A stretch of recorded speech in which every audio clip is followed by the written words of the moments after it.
நம்முடைய வீட்டை கர்த்தர் ஆசீர்வதிப்பார். நம்முடைய வீட்டை ஒருபோதும் பிசாசு சூறையாடுவதற்கு கர்த்தர் விடமாட்டார். நம்முடைய வீட்டில் சமாதானம் இருக்கும், நம்முடைய வீட்டில் நிம்மதி இருக்கும். நம்முடைய வீட்டை கர்த்தர் ஆசீர்வதித்து நம்முடைய வீட்டுடைய மாவையும் எண்ணெயும் கர்த்தர் நிறைவாய் ஆசீர்வதிப்பான். வீடு இல்லாதவர்களுக்கு நிரந்தரமான வீட்டை தேவன் தருவான். தேவன் இஸ்ரவேலின் நடுவில் குடியிருக்க பண்ணினது போல தேவன் ஒரு நிலையான இடத்தை தம்முடைய பிள்ளைகளுக்கு தந்து தேவன் ஆசீர்வதிப்பதற்கு வல்லமையுள்ள தேவனாக இருக்கிறார். உங்கள் வீடுகள் உச்சிதமான பொருட்களால் நிரம்பி இருக்கும். உங்கள் வீடு எப்போதும் சமாதானத்தால் நிரம்பி இருக்கும்.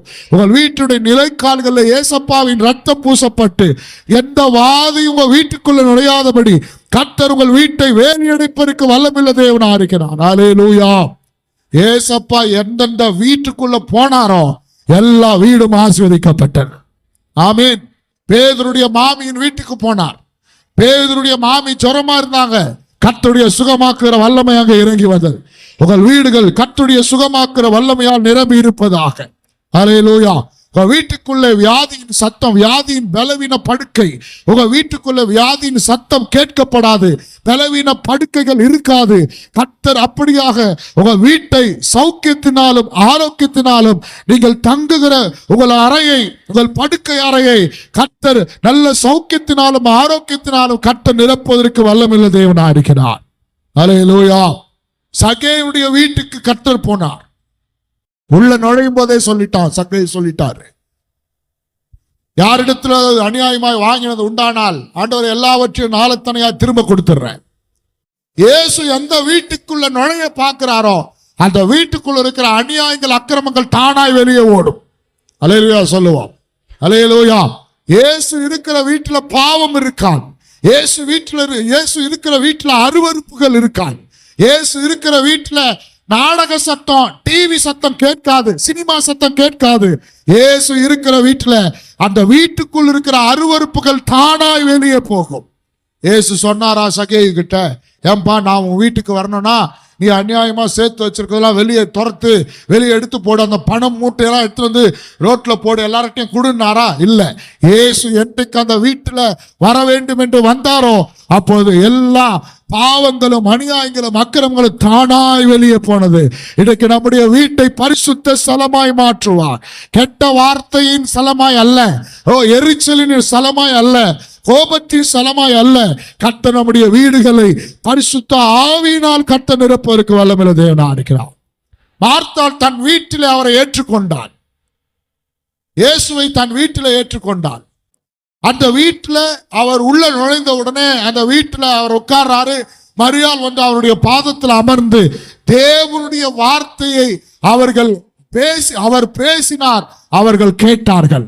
இன்றைக்கு உங்கள் வீடுகள் தேவனுடைய வசனத்தினால் நிரம்பி இருப்பதாக. அல்லேலூயா. கர்த்தருடைய வார்த்தையினால் நிரம்பி இருப்பதாக. ஆமென். அல்லேலூயா. சும்மா இருக்கிற நேரத்தில் நீங்க நைட்ல தூங்கும் போது நல்லா கவனிங்க, இந்த ஆடியோ பைபிள் இருக்குது போன்ல, அந்த ஆடியோ பைபிளை ஆன் பண்ணி விட்டுருங்க.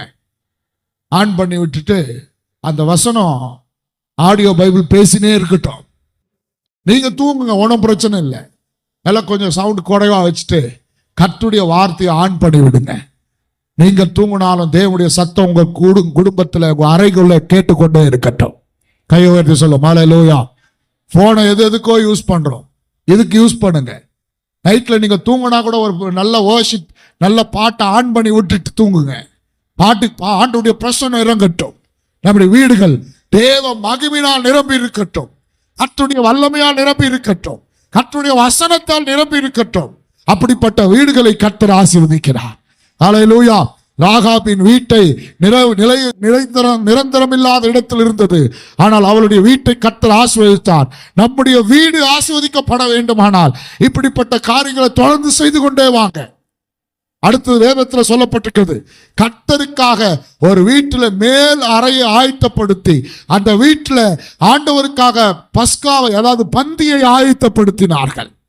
தேவன் நம்முடைய வீட்டில் வாசம் பண்ணுவதற்கு அவர் அமர்ந்திருந்து அப்பம் பிற்கும்படிக்கு அவர் நம்மோடு இணைந்து சாப்பிடுற நேரத்திலோட கர்த்தர் நம்மோடு கூட இருப்பாராக. அல்லேலூயா. அப்ப கர்த்தருடைய பிள்ளைகளுடைய வீடு எப்போதும் தேவ பிரசன்னத்தினால் நிரம்பி இருக்கும். அல்லேலூயா.